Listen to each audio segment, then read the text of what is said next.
controllers are powerless. The whole mission is now down to just 2 men.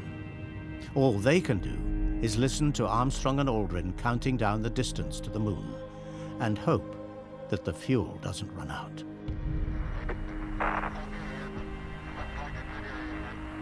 Epic shadow up there. 75 feet. That's looking good. Down to 60. Roger. 6 forward. 60 seconds.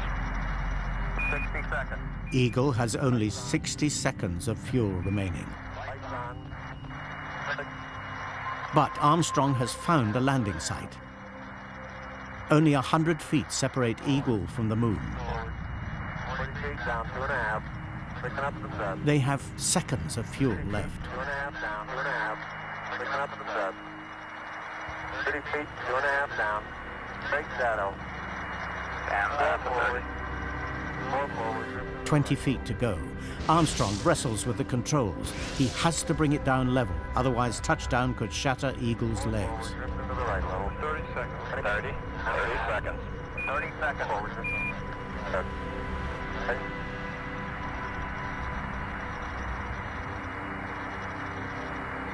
Contact light. Upon landing, Armstrong is supposed to shut down the engine. But he's so absorbed in flying, he momentarily forgets. Okay, engine stop. ATA at a descent. Mode control both auto, descent engine command override off. Engine arm off. Port 13 is in. We copy you down, Eagle. Listen, Tranquility Base here. The Eagle has landed. Roger, Tranquility. We copy you on the ground. You got a bunch of guys about to turn blue. We're breathing again. Thanks a lot. Okay, we're going to be busy for a minute. Flight. That 14+2 looks beautiful. Roger. Okay, keep the chatter down in this room. Krantz quietens his controllers. The flight plan calls for a possible emergency liftoff. Krantz asks the controllers if it is stay or no stay. Okay, T1, stay, no stay. Retro.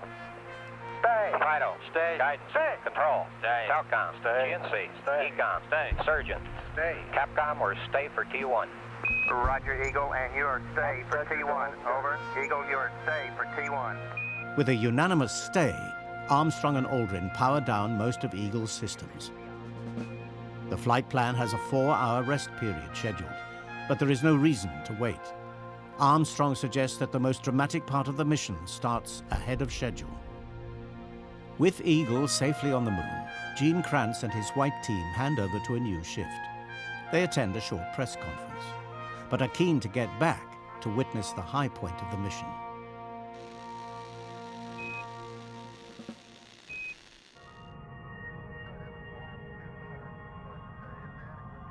Armstrong opens the hatch, moves through the opening and out onto the ladder. He pulls a D-ring on Eagle's side and an equipment stowage tray lowers. Picture on the TV. See on the sequence camera. On the big screen in Mission Control, an alien black and white image flickers into life. Armstrong reaches the bottom rung of the ladder. He pauses. Then he launches himself into a slow-motion fall, landing on the foil-covered footpad.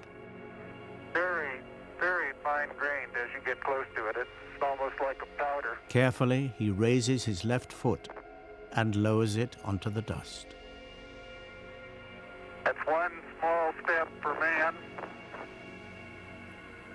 one giant leap for mankind.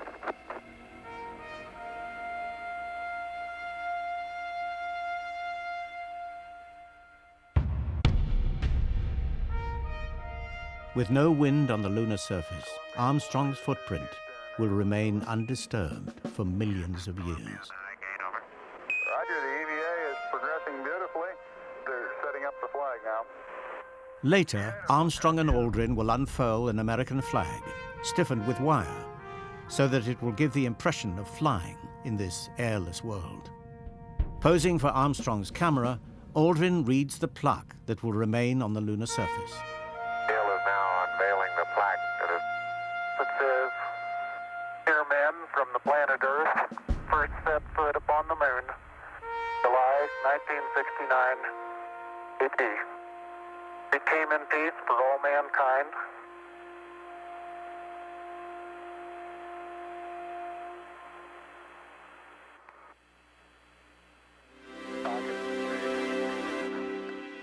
Around the world, 600 million people, 1/5 of the world's population, are watching live on television. It is the largest audience for any event in history.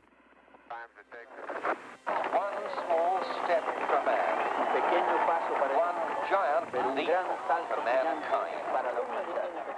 After 2 hours and 31 minutes on the moon, the two astronauts climb back inside Eagle. When they take off their helmets, they smell a pungent odor that reminds Armstrong of wet ashes in the fireplace. It is the smell of moon dust. At last, they prepare for a rest. They have been up since 5:30 Houston time.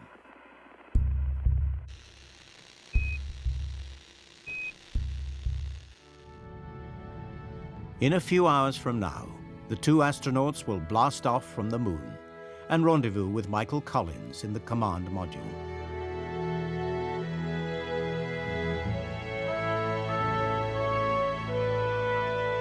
A final burn of their rocket will set the astronauts on a journey back to Earth and a hero's welcome.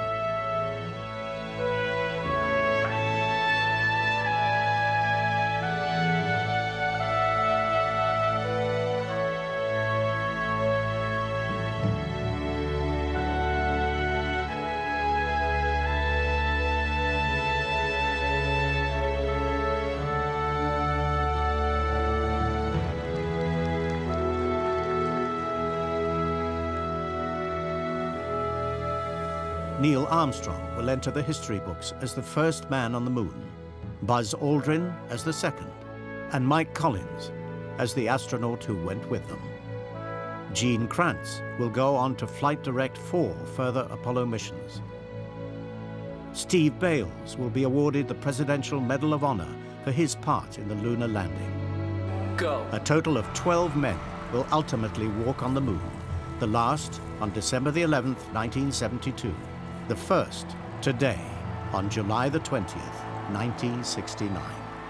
66 years after the Wright brothers' first flight.